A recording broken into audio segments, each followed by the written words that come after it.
யானது செயல்பட்டு வருகிறது. இந்த பள்ளியில் 1000க்கும் மேற்பட்ட மாணவ மாணவிகள் பயின்று வரும் நிலையில் இன்று மாலை இந்த பள்ளியின் அலுவலகத்திற்கு வந்த இமெயிலில் இந்த பள்ளியில் வெடிகுண்டு வைத்திருப்பதாகவும் சிறிது நேரத்தில் வெடிகுண்டு வெடித்துவிடும் என அந்த இமெயிலில் வந்துள்ளது. இதையடுத்து அங்கு பணியில் இருந்த ஊழியர்கள் அதிர்ச்சி அடைந்து பள்ளி நிர்வாகத்திற்கு தகவல் தெரிவித்த நிலையில் உடனடியாக போலீஸ் கட்டுப்பாட்டு அறைக்கு தகவல் தெரிவித்தனர்.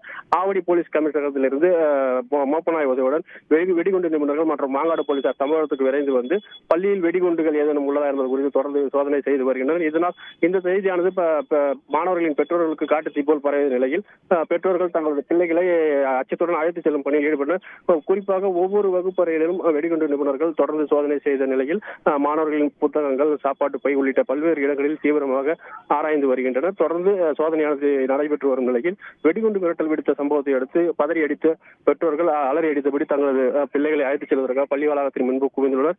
இதையடுத்து ஒவ்வொரு வகுப்பறையிலும் சோதனைகள் செய்யப்பட்ட நிலையில் மாணவர்களை பள்ளி வாகனத்தில்